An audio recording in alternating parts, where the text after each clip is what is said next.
The threat was already hiding in plain sight. Everything they needed to reach you was already public. Then came the breach, the extortion, the deep fakes, the failures. You're listening to The Lockdown, where we turn reconnaissance into the first line of defense. Here's your host, Ray Heffer.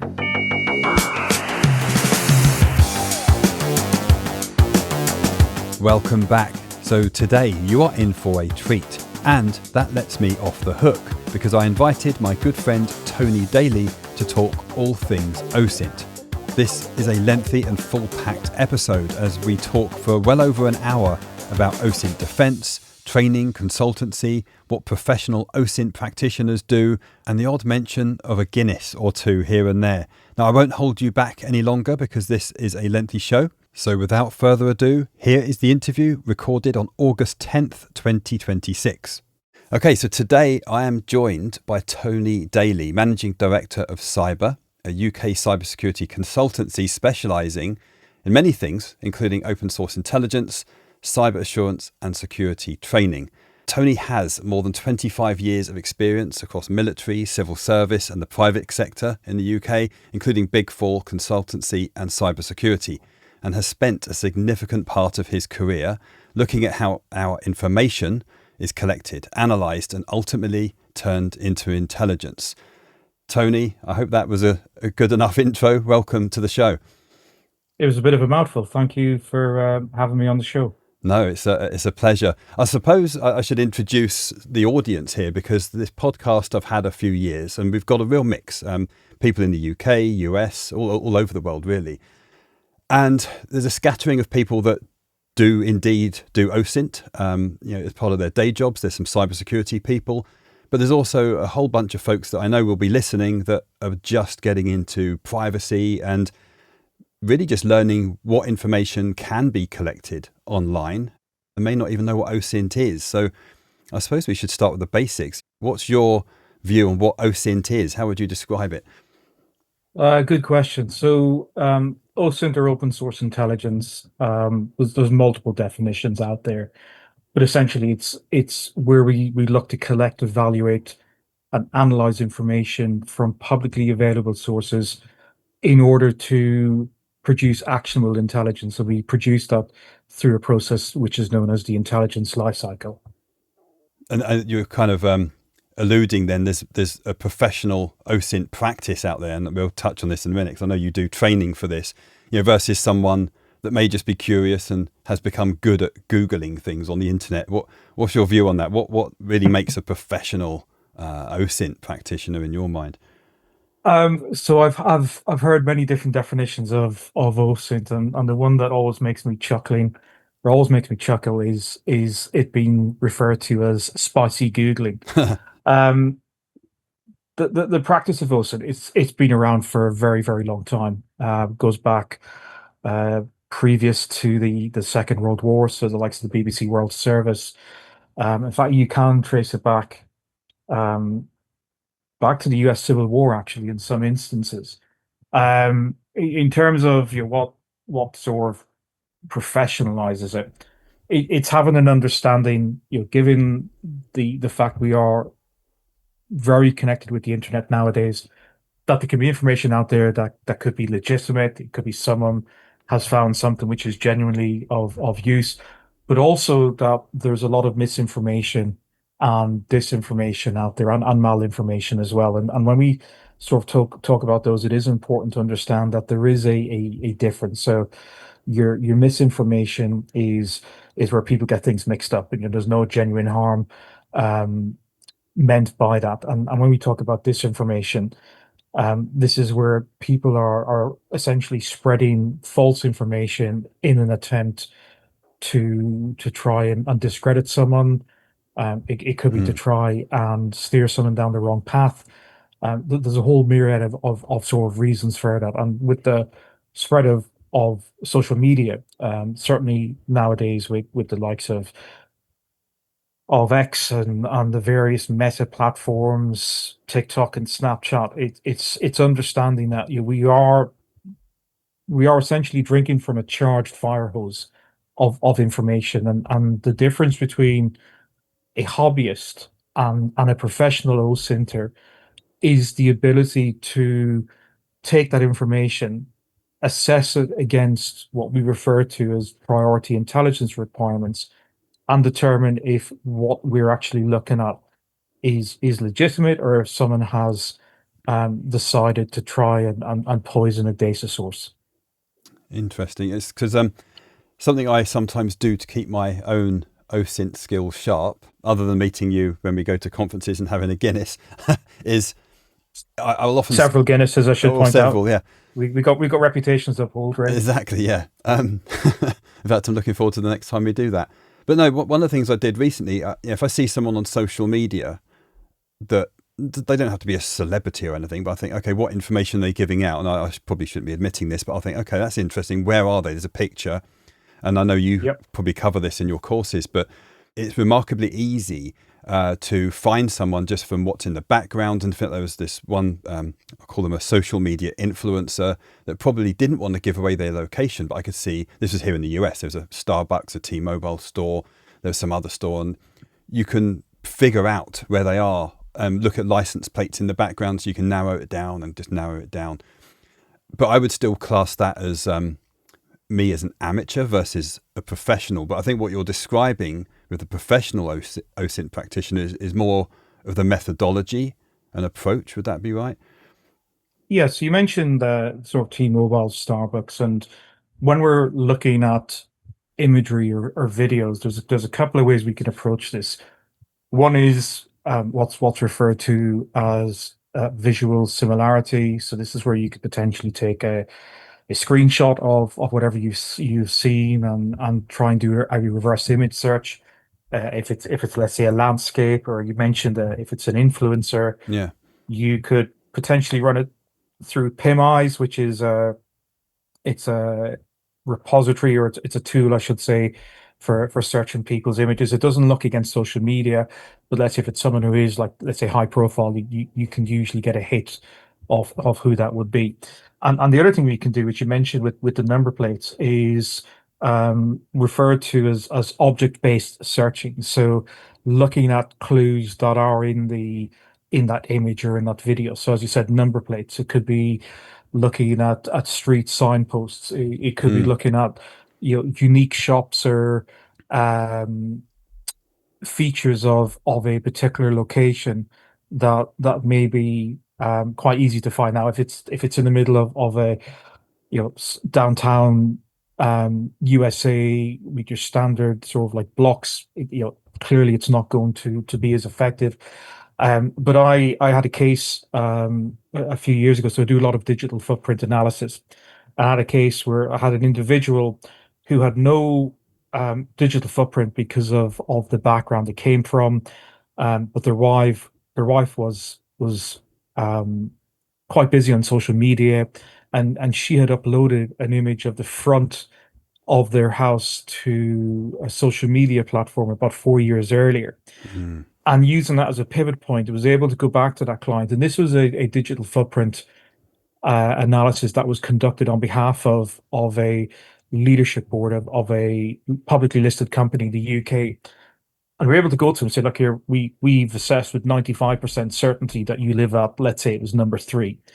You either live at number three or you live next door. We were right the first time. And all of this was enabled by doing a reverse image search of a type of architecture that's not very common outside of certain locations in Europe. And the client was absolutely gobsmacked at how easy this was to be able to determine. So it is very much a methodology, whether you're a hobbyist or whether you're sort of making a living from this. A lot of this is down to methodology. It's just Mm. understanding what can you use to try and leverage that information. And it is a bit of a cliche, but we have all of the world's data at our fingertips on a mobile phone or a cell phone, Yeah. or a laptop, and we can find a lot of information if we know where to go to find that information. But as well as that, we need to be careful that the information that we are finding, it's not going to put anyone in danger, because that then becomes a huge sort of problem. Certainly, if we are oversharing what our tactics, techniques, and procedures are, that could potentially give someone that leverage that they may not necessarily understand. And it goes back to what Donald Rumsfeld said in the run up to the Gulf War in 2003. We don't know what we don't know, Mm. and there is definitely an element of truth there. If we know where to go and find that information, then it's relatively straightforward once you go through that process of assessing the sort of the capabilities or the methodologies and the tooling that you may use as well. So it's interesting. I was watching a YouTuber a few weeks ago, completely unrelated to security and privacy and OSINT, but he basically he's a filmmaker and he's got a lot of expensive gear, and he said, I've got this new delivery. It was some NAS array so he could store his video footage. There on the video, if you just pause it at the right moment, is his name and address of where it was delivered to. And I actually Yeah, contacted him. Perhaps I shouldn't do this, but I said, look, just so you know, I don't know if you realise. And he responded to, yeah, I know that, I don't care. And that just blows my mind. Like, you know what's available out there. And we're not talking about OSINT as a professional. It doesn't mean you've got access to law enforcement databases. As you said, this is what's at the fingertips on your device. But has this changed how you approach things? And also, have you come across people like this as well that really just don't care? And what's your take on that? Because to me, it just blows my mind. This guy's got tens of thousands of dollars worth of like lenses and camera equipment, and there's his address just plastered on this video. It's, to me, that's nuts. It just gives a potential burglar, access to their location. And not only that, because it's on social media, when he's away at the, I don't know, the film conference or whatever conferences he goes to, he does this type of thing a lot. To me, it just blows my mind. yeah, it is a big concern. I have seen this a number of times where people are quite flippant about their own privacy. But there's always going to be people who say, I've got nothing to hide. Well, you don't share your bank card um, credentials. You don't share your social media sort of logins. And the Yeah. problem is, the more information that you willingly give away, the greater the chance that something negative may happen, such as you've got a lot of expensive camera equipment, someone knows your address and they know you're away at a conference somewhere, it could be the other side of the country, and then suddenly you come back to find out your home has been sort of broken into. There is another element of that as well. A lot of insurance companies, very deep in their terms and conditions, they will say, if you openly advertise the fact that you are um, willingly telling people that you are away on Mm. holidays or you're not at home, that can actually invalidate your insurance policy. Now, I know in the UK, there's been multiple instances of soccer players in the Premiership who've had their homes broken into when they've been playing away. I know it's happened to a number of players, certainly based in Manchester, where you've got Manchester United and Manchester City. And um, I know of several of those players who've got very expensive watch collections, and we're talking in excess of $1.5 million worth Wow. of jewelry. Yeah. It doesn't take much for someone to use that information to potentially decide that they're going to go and sort of invade someone's property and steal that that jewelry. And a lot of this is sort of knowing what your digital footprint looks like. And this is something you don't need like expensive tools to go out and do this. It's conducted like an online audit of what your digital footprint looks like, what your loved ones looks like. If you've got people oversharing information, we're not saying you can't go off and use social media. There is a term FUD, fear, uncertainty, and Yeah. doubt, and it's an approach I never take when I'm working with sort of clients and when I have people on my courses. But it's just having that sort of realistic understanding that there are people out there who will use that information to conduct crime. They will use that to try and leverage information about you. One role I worked in, we actually used OSINT to try and understand what the CEOs and the C-suite of Fortune 500 companies, what their hobbies were, so that if you had a professional networking meeting, that you could go and place two um, Kansas City Chiefs fans together so they could have a conversation. Mm. They'd have something that in common.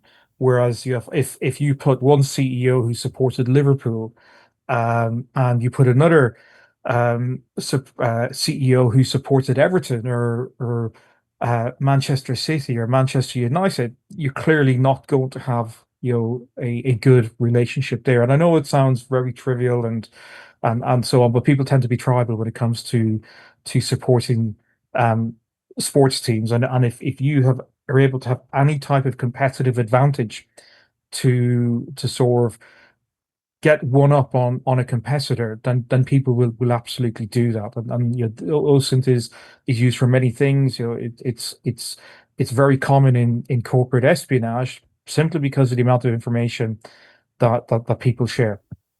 This is interesting because it's not just as an OSINT practitioner, it's not just catching fugitives or something along those lines. There's so much to it. In fact, when we were at one of the SANS OSINT summits, you might remember the lady sat next to us. She worked for the US Post Office doing fraud investigation. Yes. And that opened my eyes. That, going to these conferences, just how many different professions people are in that use OSINT. And you're mentioning competitive situations as well. I mean, to be fair, if you work in any type of due diligence or you do online research or you are trying to gain an upper hand on what one of your competitors are doing, you are essentially conducting open source intelligence. You're trying to find out, what are those sort of entities up to?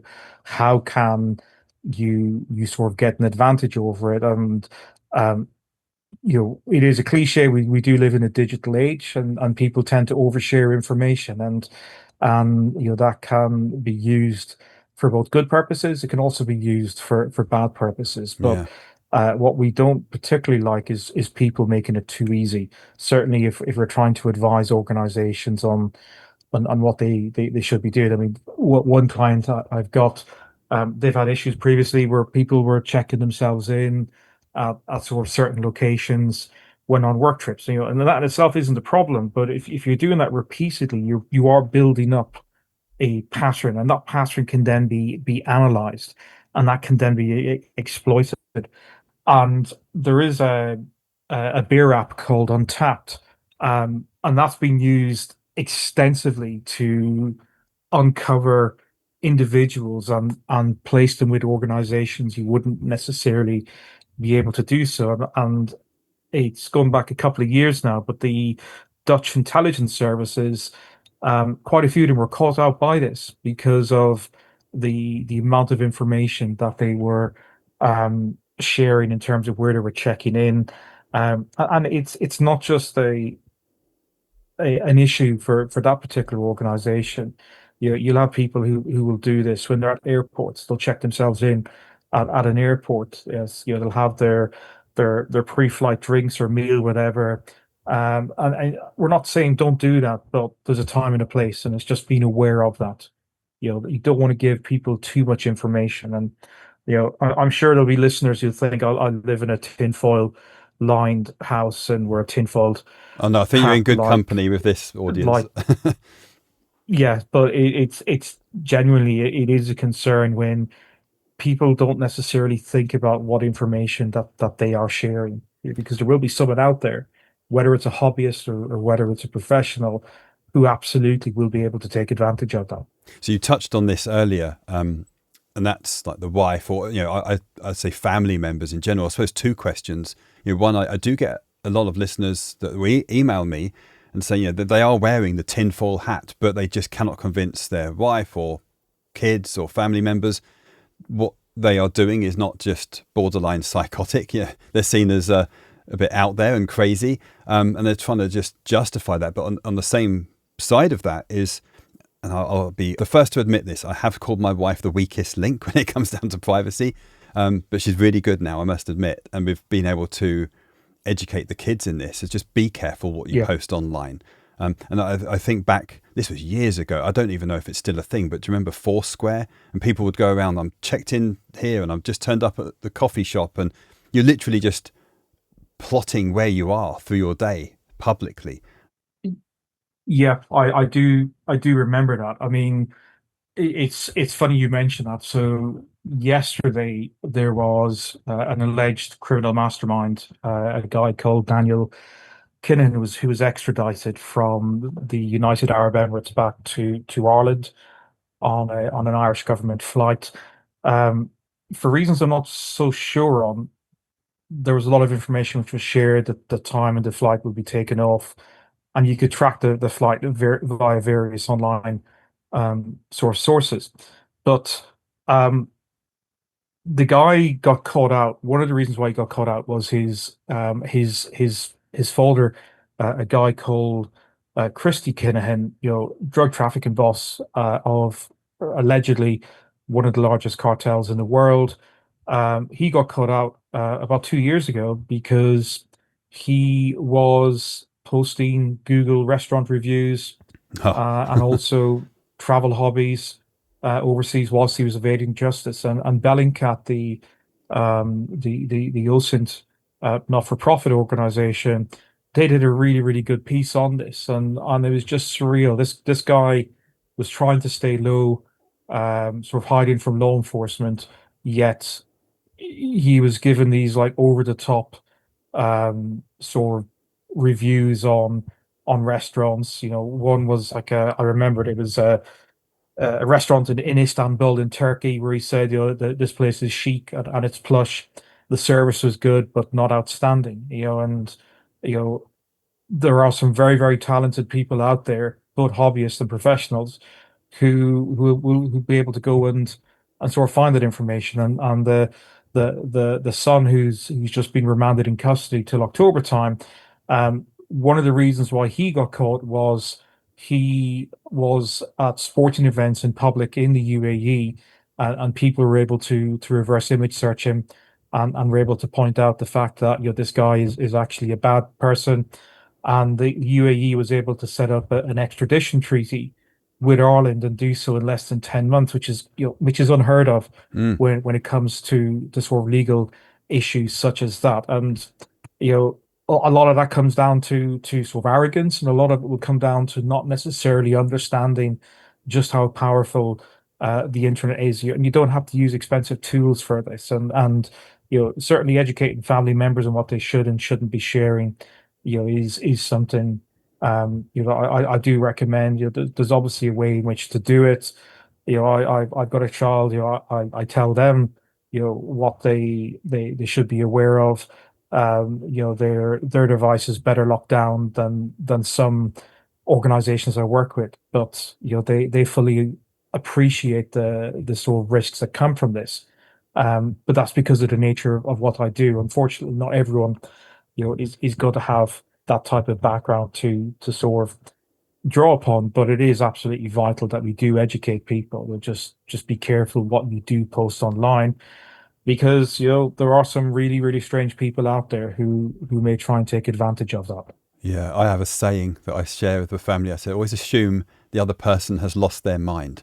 Just assume there's some crazy person out there. In fact, on that note, you talked about your child, and I've got kids as well. Haven't you done talks in schools, if I remember correctly? I have. So, yeah, speaking of crazy people, I popped into town earlier on with my child, and we were grabbing a coffee, and there was this person who um, was talking to themselves, shall we say, and then suddenly tried to strike up a conversation with me and my child, and my child was looking at me as like, this is a bit weird. And Yeah, a bit freaked yeah, out. clearly the person had sort of issues. Yeah, I mean, not in a bad way, but I think it was a bit sort of awkward. And yeah, there are some people who have lost their minds, and you go back to what you just mentioned about doing stuff in schools. I have done this for schools in the UK, where I sort of go in and I use age appropriate material. I'm not going to talk to them about strategic cyber risk management, and I don't want to destroy the morale, but very much talking about sort of staying safe online, not sort of taking everything at sort of face value, and it tends to be very well received because it's packed full of memes, and everyone loves memes. But whilst it is a serious topic, we have to do it in an age appropriate manner. Mm. And I always tell sort of like students, go and speak to an appropriate adult, whether it's your parents or a carer or it's a teacher that you trust in school, but the problem shared is a problem halved, and that way, people aren't going to necessarily get exploited because there are some creeps out there who will go and sort of use platforms that aren't necessarily suitable for all ages. And there's been lots of talk in the UK recently about the implementation of the Online Safety Act, and also banning sort of kids under the age of 16 from using social media. And I do agree that in some instances that absolutely is the wise thing to do because I genuinely believe social media, the way that it impacts kids, certainly sort of young girls, Yeah. is just as harmful as what smoking does to the human body. Yet you go back to the 1960s and the 1970s and the 80s, and you'll have seen this, Ray, as when you were growing up as a kid. Yeah, it was seen as glamorous. Like seeing like the Oh yeah. sponsoring like high profile sports and so on was now it's very much persona non grata in terms of it's not seen as particularly helpful or healthy to have a tobacco brand that's associated with your own sort of organization. So I think it is important that we try and do that, but sort of make sure we do it in a manner that sort of kids understand, and that they're able to go away, think about it, speak with their families or speak with their teachers and say, look, I've had this sort of interaction with someone online. I'm not particularly comfortable, and that's what we want to see. We want to see, those kids being able to talk to trusted adults, Mm. because that will obviously sort of help very much to sort of mitigate the threat that does come from um, predators exploiting those platforms online. It's a tough one, isn't it? Because I know Australia banned social media. Was it for under 16s? Yeah. But my one of my concerns, sitting on the fence with it, is the kids are not stupid. They will find ways around it, and it will be VPNs. But then the countries think, okay, well, let's start banning VPNs. Let's start doing age verification, and then thinking from the mind of someone on the offence of this, or even the weirdo. Like a number of states in the US do age verification, but if you're normalizing something where you're checking ID, then how then do you know that there's not some sketchy website that's just collecting ID, pretending it's doing age verification, UK government branded, that type of thing. And it starts to go down this messy rabbit hole. I don't know what your take is on banning of social media. Do you think it's needed, or I don't know, is there another approach? I It's a good question. I think there are certain things that should be done. I don't believe for a second that an 11 or 12-year-old should be on social media.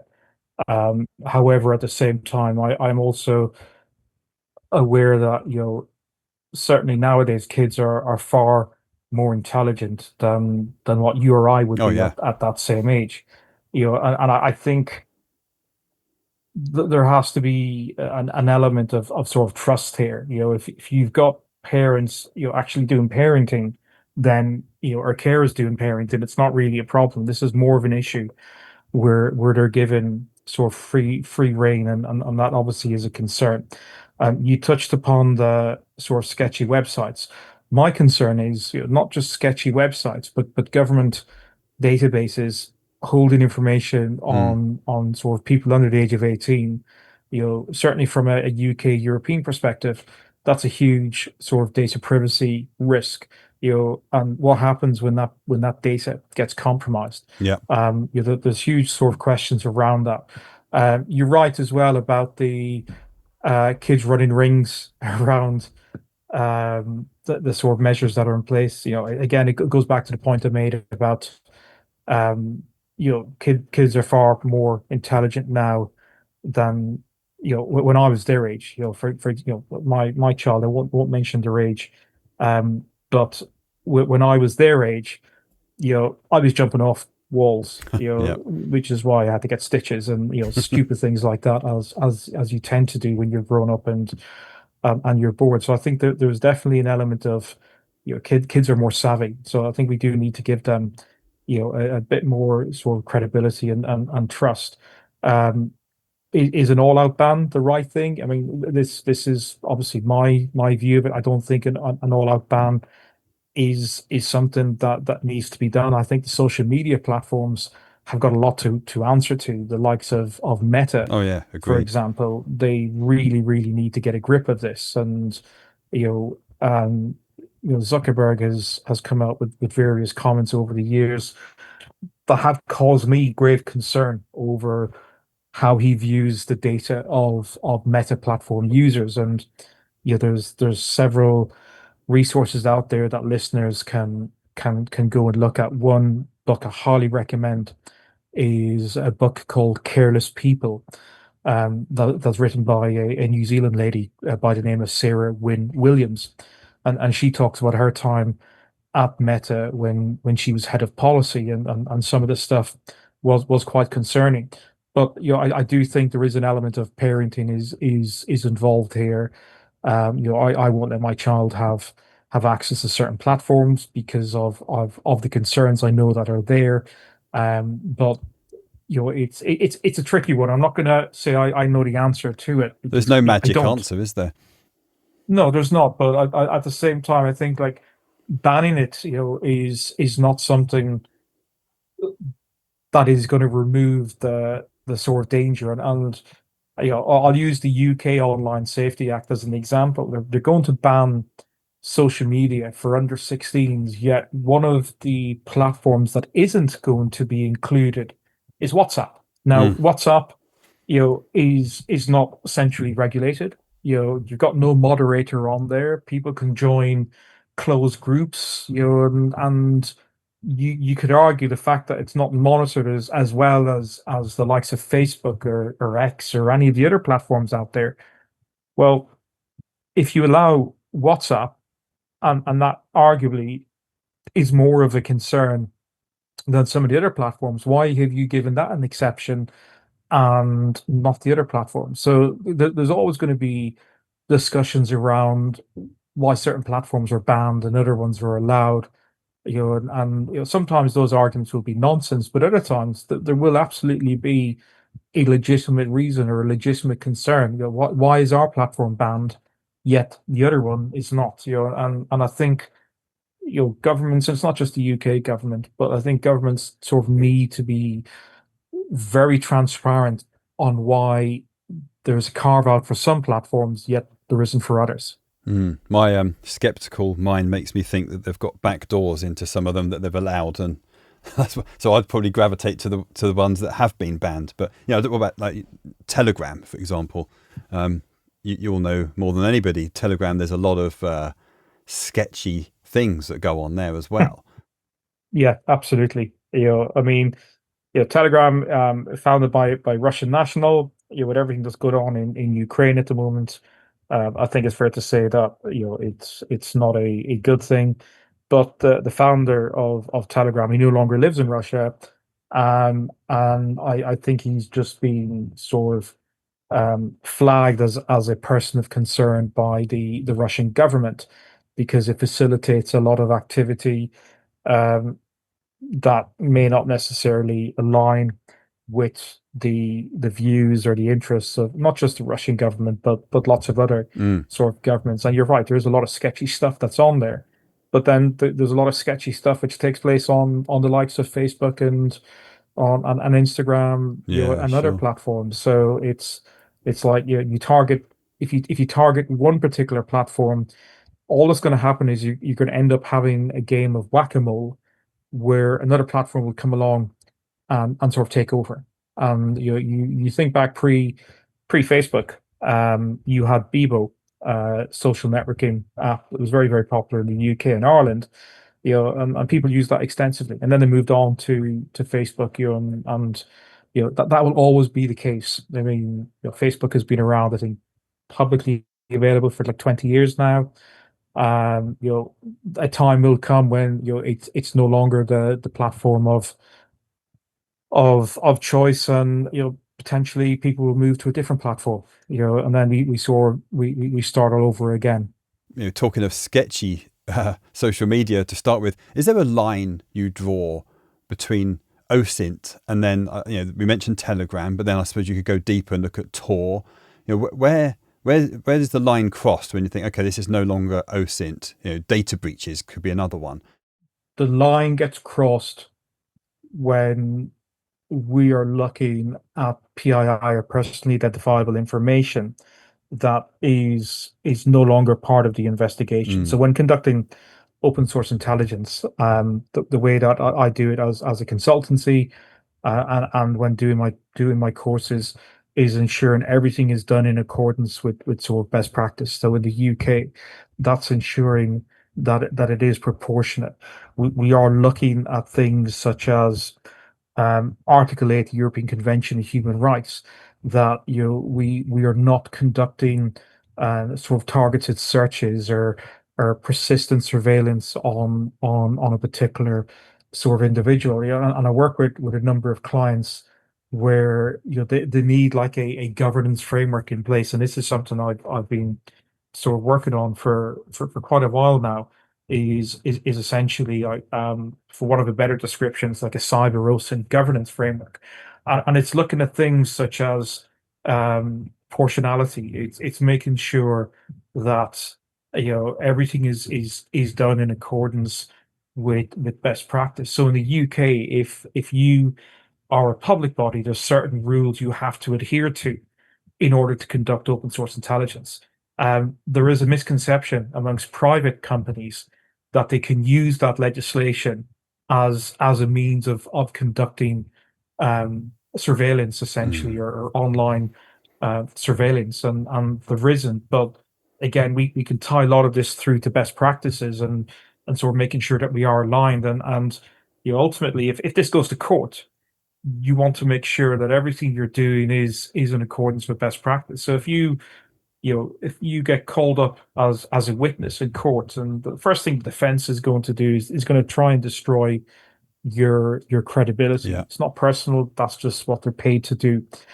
And if your answer to the question, what OSINT experience have you got, is I watched 2 episodes of CSI Cyber and I watched the video on YouTube, then suddenly you've got no credibility. And when you look at sort of criminal law, it's beyond all reasonable doubt. If you could put any level of sort of doubt into that equation, then suddenly you stand a very difficult task of convincing potentially a jury that someone has done something and is particularly bad. Whereas if you go in there and you are armed with the relevant legislation, and everything is proportionate and everything is documented, you've got your standard operation procedures, you've considered what the impact would be in terms of primary, secondary, or tertiary. You've considered everything that you can, and everything has been signed off at the appropriate level, then that suddenly becomes a far more convincing type of evidence to use, because you can justify everything you've done is proportionate. And I think that's the important thing. Yeah, we could go out and we could hoover up a load of personal information, and cause absolute havoc. But unfortunately, we can't do that, or fortunately, I should say, we can't do that for a number of reasons. And a lot of this ties into ethics as well. We need to be seen to be doing the right thing. If we don't do that, then we are no better than an adversary who's going online, and maybe potentially just be using some basic Google dorking to try and find cracked records. So this probably leads then on to what you do at Seiber. So if we take a few steps back, I know you do training not just in the UK. You're all over the place doing this. I am. Give us an overview of what Seiber is. I suppose we should spell it. It's not CY, is it? It's SEIBER. That's correct. So it's Welsh for cyber. So I live in Wales. I'm from Ireland. The Irish spelling of cyber, it's not as snappy, so I decided to go with the Welsh spelling. Been running as an organization coming up to 9 years now in a couple of months. Initially started doing consultancy and like information security consultancy, and then that turned into, can we do some training? And then the sort of training side of things grew legs, so to Mm. speak. So as a consultancy, we do information security and open source intelligence. So we do a lot of consultancy. We work with some very, very large organizations globally, all the way through to some very, very small organizations. Work with where we worked on some high profile incidents where the results of our work have um, been front page news in the UK. Some of the activities we've worked on has been discussed um, in the Houses of Parliament in the UK as well. Um, the training side, we do a number of courses, so information security, business continuity, do a lot of open source intelligence training as well. So we've got two courses which are accredited under the UK National Cybersecurity Centre. So that's the UK National Technical Authority for cybersecurity. We also do executive AI governance as well.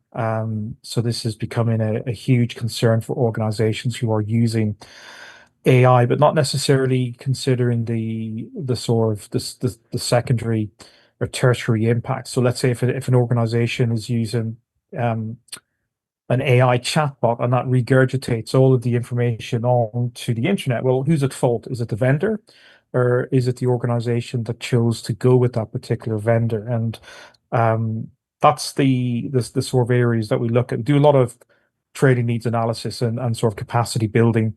So you alluded to, we travel in a lot, so do a lot of travel, US, Middle East, elsewhere. Um, Doing a lot of capacity building with sort of organizations and with governments as well, where we go in and we look at what the sort of requirements are, and sort of from there we sort of build up what a trading pipeline would look like. So what I'm doing very, very shortly in a certain part of the world is go in and give them like a foundation in information security. Then looking to build their OSINT capabilities, following that, looking to develop their incident management capability and also business continuity so that they are better prepared. And once that is in place, then after a period of time, we'll go back and we'll do some more sort of advanced training to get them to the level where they need to be, and that is based on requirements from their like their own technical authorities. So you kind of touched on this. You mentioned some of the high profile stuff, and obviously you don't need to name any names, but have you got any examples of perhaps a case where there was some seemingly insignificant public information, but actually became quite important in the overall investigation? So there's been a number of instances where what we consider to be, initially not relevant, when we do a deep dive into that, it turns out it's a bit more sort of complex. One particular case that sort of stands out. Um, there was a restructure of an organization, and one individual had used work devices to conduct activity that wouldn't sit with the acceptable use policy, shall we say. Um, and as a result, they were told you need to step down or you're getting fired. And this was quite a high profile individual. When we sort of looked into it, there's some comments that were alluded to on a thread on X.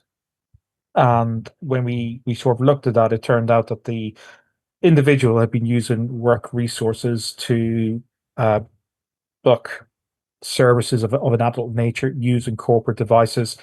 And there was a whole sort of issue around reputational sort of issues. And all of this stemmed from one comment that had been made on a thread on X, and it was like initially it was quite insignificant, but when you work in this field long enough, there's things that sort of stand out. And when we did some deep digging, it was quite clear that someone knew what excuse me, what this person was up to.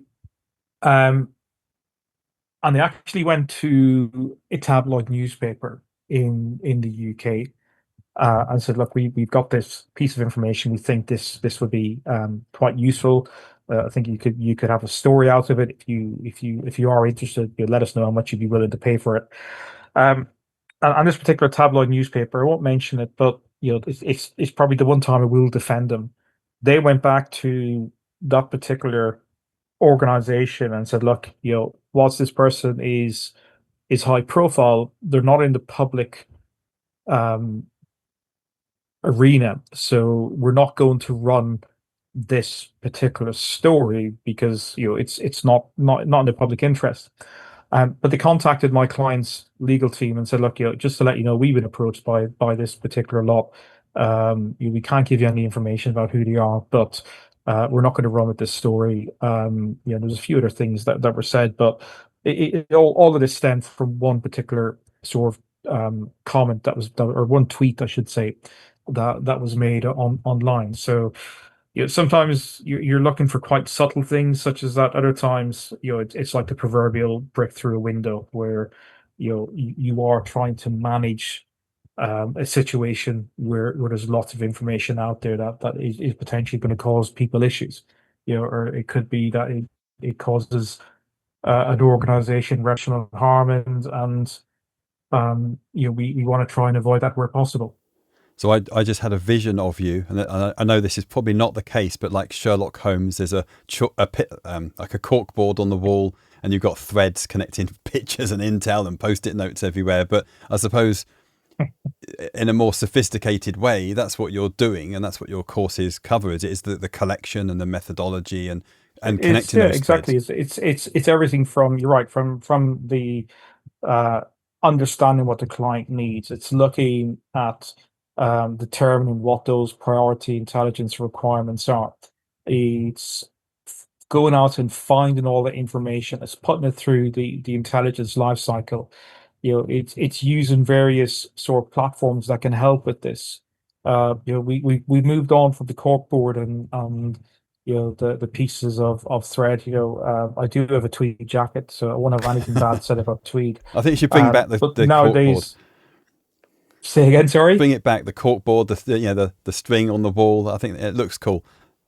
It does look cool. It looks very, very cool. But I mean, joking aside, platforms such as Maltego will sort of very much sort of help with this. There's on the course we look I should point out it is like a tool agnostic course, but we do look at a number of different sort of platforms, that can help um an investigator when it comes to looking at quite sophisticated and complex sort of investigations. Certainly when you're looking at stuff on the dark web, um, I'm not a fan of sort of FUD, as I mentioned earlier on, Yeah. but with dark web, you are literally sometimes only 2 or 3 clicks away from ruining your life by clicking on illicit material, and this is where I look at use sort of different platforms to sort of help manage that risk. And on the course,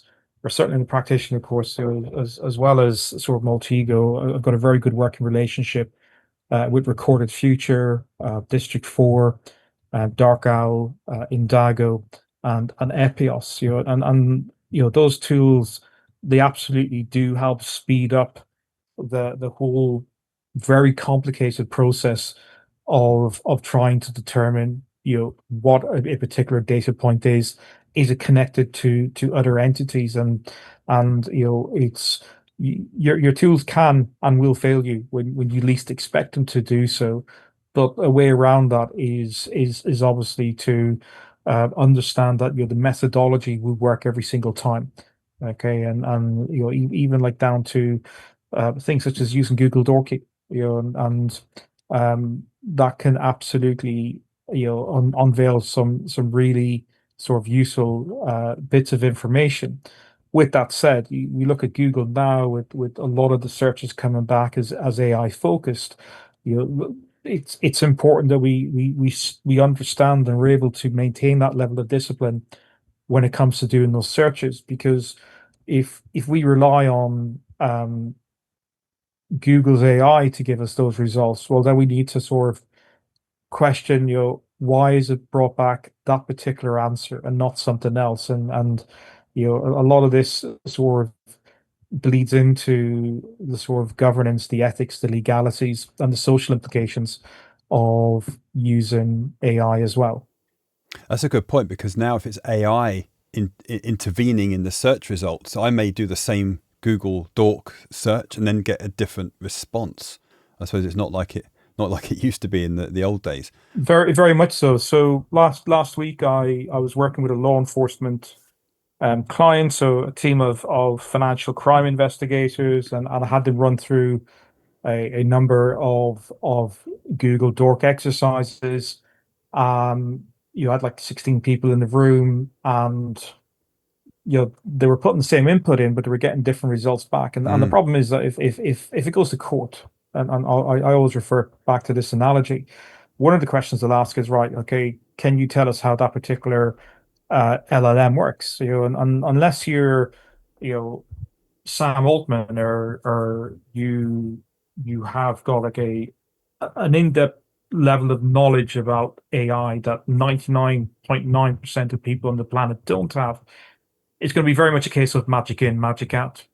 And that's not going to be enough to convince a jury that you know what you're talking about. And that's where, I'm not saying don't use AI. It absolutely can be useful, but it has got its limitations. It's never going to Yeah. replace, let's say never. Um, it's not going to replace a human in the immediate future. We still need that intuition that only a human has. AI is not at that level yet. I suspect it won't be at that level for quite a while, but we need to understand it has got limitations, and those limitations, they can have quite an impact on an organization and its investigators. Because if you get asked to explain how that works and you can't, well, A, you look quite foolish, and B, you will never know if those results are actually um, legitimate, or if they're equally weighted, or has that come about because of data poisoning. There's all sorts of sort of questions that we sort of need to ask. And I'm not even getting into the whole sort of AI hallucinations, where it comes back with some ridiculous answers. And um, there's been quite a few of those in sort of recent years, and there's been quite a few consultancies who've been caught out with references and sources that are hallucinations. There's been a number of very, very large consultancies, including Big Fours, who've been caught out repeatedly on this. I won't mention any company names, but it's very easy to Google. You'll just look at it and go, right, you lose all credibility as soon as you do that, because if you're paid, a significant amount of money for expertise, and then you subsequently find out that it's some you know newly joined graduate who's run a very, very weak prompt, Yeah. you're going to be a bit hacked off that you've paid for experience that you're not getting. This is what concerns me, back to privacy, like especially in the US. Everyone's freaking out about these flock cameras everywhere, but there's, I know the UK have done this, face recognition cameras, and if AI then identifies the wrong person, we've heard stories where then these innocent people just get arrested. Yeah, I mean, there's a lot of biases with facial recognition. That's fact. It's not um, something that is subjective. There are inbuilt biases, against uh, sort of non-Caucasians. So, there are huge concerns, certainly Yeah. in the UK as well. South Wales Police and the Metropolitan Police, they've rolled out facial recognition. There's been a number of sort of false positives where people who've had no criminal record have been flagged as people of interest, and they subsequently sort of being arrested, and then they have been released, but that shouldn't happen. And the problem is that there are sort of biases in those systems that are built in, and we have to be um, sort of aware of those issues. Now, the sort of flock sort of cameras, I am fully aware of what's going on in the US, and you know there is absolutely good reason why there's a huge amount of criticism, certainly from civil liberties groups, over the sort of use of that. And it sort of goes back to the sort of ethical use of this. We want to try and sort of avoid the misuse, because that has sort of huge impact on sort of privacy and people's civil liberties. And I think as society, we've got a long way to go to ensure that those resources aren't misused any more than they already are. And also Yeah. having good deterrence, so people, if they do get caught sort of misusing those, they absolutely need to face the full strength of the law where applicable. Yeah. To act as a good deterrent, to make sure that people aren't abusing um, their access to those particular systems. Honestly, with you said about AI and where things are going, we could probably talk again in 6 months and have another hour of things to talk about, because it would have all changed. I look forward to it. Yeah, let's Yeah, but do you're it. right. Absolutely, it will 100% change. And we are moving at a fearsome pace when it comes to the likes of sort of AI governance. And it's for example, one organization I've been working with for a number of years, very, very large multinational.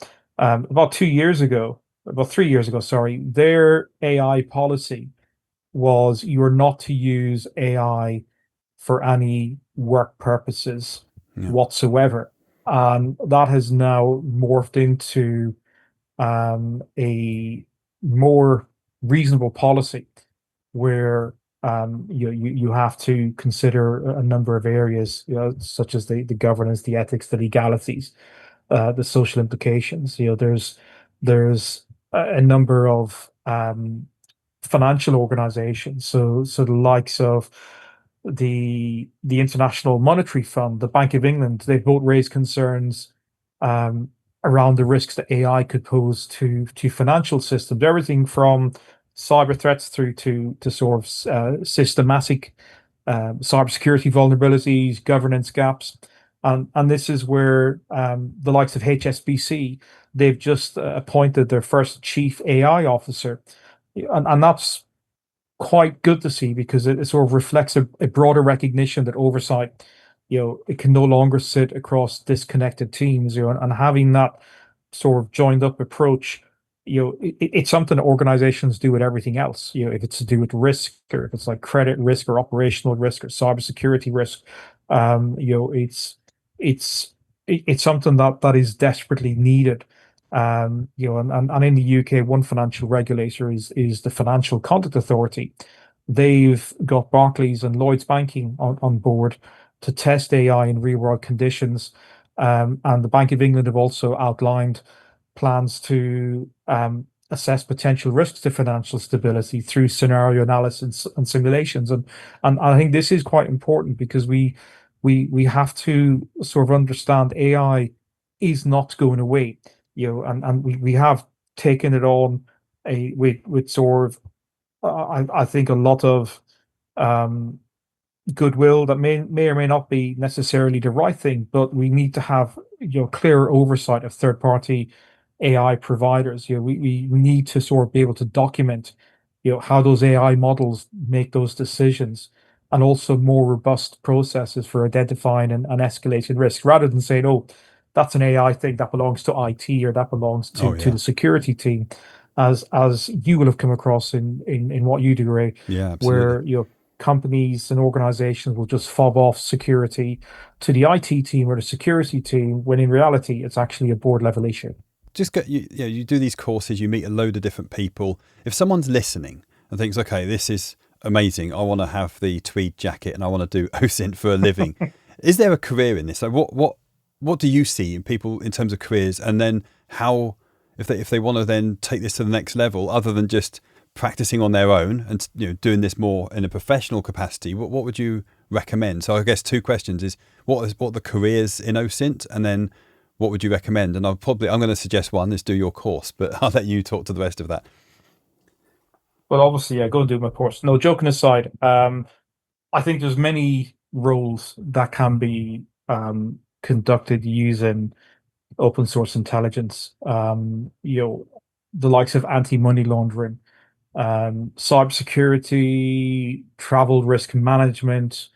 There's a whole sort of myriad of different roles that do require a better understanding of how to conduct OSINT in a legally sound and effective manner. There's no like one type of individual who comes on the courses that I run. I've had everyone from politicians, I've had journalists from very well-known publications, I've had travel risk teams providing support to those very well-known publications and news channels, both in the UK and in the US. Um, I've had people travel from the other side of the world. The last course I ran, which was a couple of weeks ago, I had someone travel all the way from Papua New Guinea, which was, I think, 22 hours on a plane. I've had other people come from the likes of Argentina and elsewhere. But the one sort of common thing that they all had was a thirst to improve their level of knowledge and their skill set in this particular area. Yes, there are loads of different sort of providers out there. But our course is one of the few that is accredited by the UK National Technical Authority in this. So this isn't a case of, this is the world according to Tony.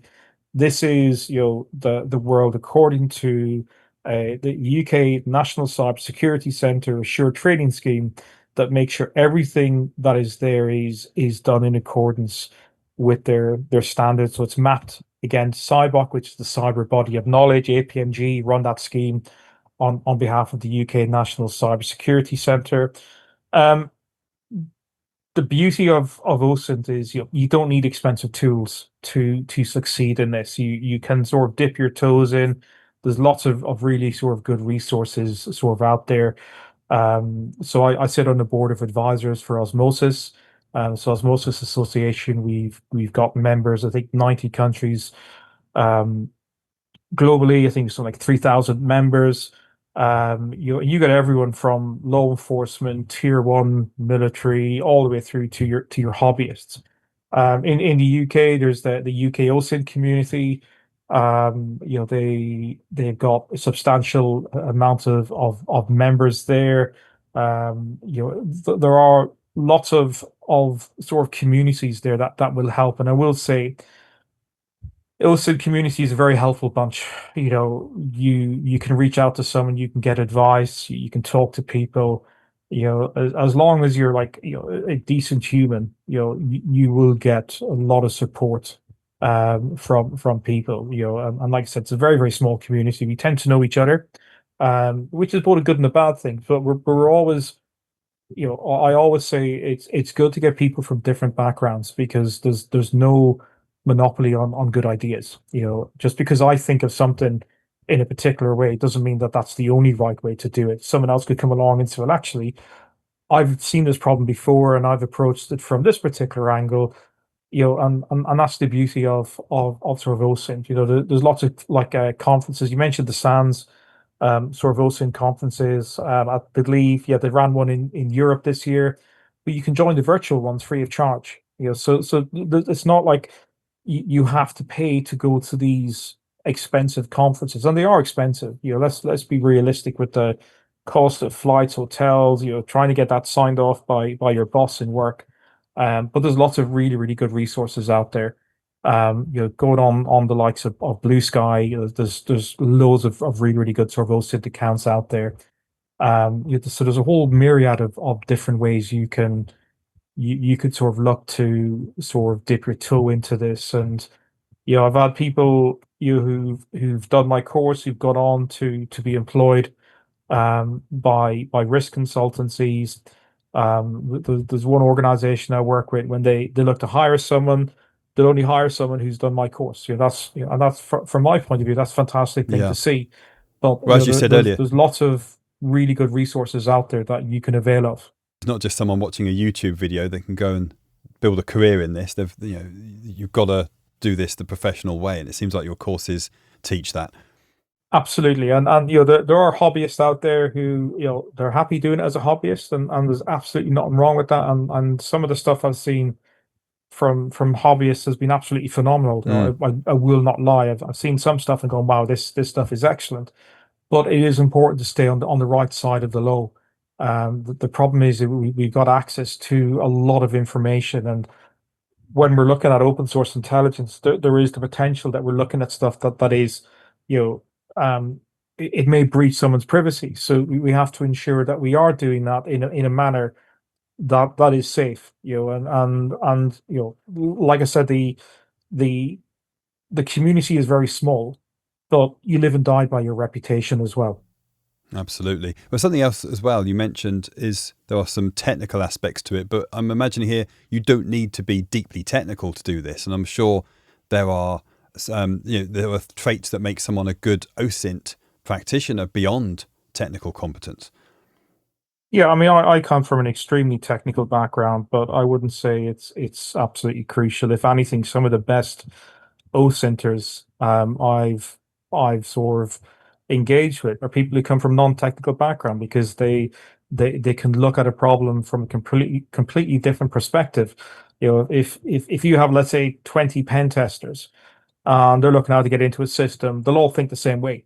And they'll probably get to a good conclusion, but there is absolutely something to be said about the sort of diversity of people's backgrounds. I'm aware of people who are fantastic OSINT analysts who come from very non-technical backgrounds, and if anyone sort of says to any of the listeners, you must come from a technical background, well, I challenge them straight away, Yeah. because you absolutely do not need to do that. And in my experience, it's actually an advantage if you don't come from a technical background, because you look at something from a different perspective, and it's like a jigsaw. That sort of perspective you're looking at, that could be the piece of the jigsaw that sort of helps you solve that puzzle. Mm. I think so. We could probably speak for hours more on this, but I think that's a good place to leave it. But before we do finish, where can people find you, if they can find you? Tell me about Seiber, where they can find that, and the courses you run, if anyone's interested. So they can go to the website Seiber, so spelled SEIBER.co.uk. I'm also on LinkedIn, so Anthony Daly. You'll see my smiling face up there, or go to the Seiber page on sort of LinkedIn, and you'll find me there. I don't tend to use other sort of socials. I talk about the dangers of using the likes of TikTok, and the how questionable it is if an adult male is using Snapchat. So you're not going to find me on there. I was surprised you But didn't say you had a TikTok profile. no TikTok. No, I'm not in their age demographic. But again, I'll use TikTok as an example. The head of knowledge and information for Google, so basically the person who runs the sort of search function at Google, they've said in their research, and their studies, they've found that something like 40% of the target demographic, so that's between the ages of 15 and 34, they use TikTok or Instagram to go and find places to go and have lunch, rather than your typical sort of search, such as Google or other search engines. So yeah, no, I'm afraid I don't have a TikTok account. I don't have a Snapchat account. But yeah, you can find me on there. But also there's like many events that run throughout the year. So the likes of the Osmosis Tech Expos. There's one in DC in October time. I'm hoping to be there. 95% certain I will be. But yeah, they can reach out to me on LinkedIn, or via the website. I'm more than happy to have a conversation with people. Okay, awesome. Is there anything else you want to share before we wrap up? Anything you haven't said? Well, what I will say is when it comes to open source intelligence, it can come across as being sort of quite intimidating. But it's important to understand Rome wasn't built in a day, and you can go and look at various sort of resources online, even YouTube videos, and there's lots of sort of good stuff out there that will sort of help you build on a sort of a skill set, and it's like building a house. You have to have a solid foundation. I think if you understand, the purpose of the intelligence life cycle, if you understand the concepts of misinformation and sort of disinformation, if you consider critical thinking, we found something online. Why have we found it? Was this placed here by an adversary, or have we found that proverbial needle in a haystack? It's sort of understanding it, and one sort of common character trait that I have seen, we are working in the field of OSINT. I've been working in it for quite a long time, and also people who sort of come on the courses is people are inquisitive with why something happened. Okay, you have to be really inquisitive when it comes to these things. You don't have to be technical. That absolutely is not a requirement, but that level of inquisitive, you need to sort of have that thirst for information. And when I was speaking, or when I was working with law enforcement client last week, we had a fire alarm go off, in the middle of the day. And it was raining outside, so typical weather in the UK in August time. And one of the senior law enforcement people there, she had like quite an extensive background in law enforcement. And she was saying one of the things that she found with the team that she was working with was that they were all very, very inquisitive. Now, that is a common trait. It isn't something that's necessarily tied to being in law enforcement, or if you come from a military background like myself, but it's just sort of just being curious. What is this piece of information? Where have we got it from? Okay, is it possible that this may actually not be true? What else can we find from that? How do we pivot from that piece of information to something else? So, I think that there's something to be said to having that level of sort of curiosity, so like that professional thirst for knowledge. If you have that sort of built in as one of your core character traits, then I think everything else will sort of come along. You can train people to use platforms. You can train people to go through the process of the intelligence life cycle. You can train people to think of sort of cognitive biases and so on. But that sort of internal drive, that's something that you need to have, that or something that can be sort of nurtured. So we could speak for many more hours. If you're open to it, I would love to have you back on the show. Absolutely. It would be my pleasure. So thank you, Tony, for joining the show today. It really has been a pleasure. You've mentioned a lot, so I'll make sure your website and all the other resources you mentioned are in the show notes. And you are always, when I speak to you, such a wealth of knowledge. So I always leave learning something new, so thank you again. No problem. Thank you for having me.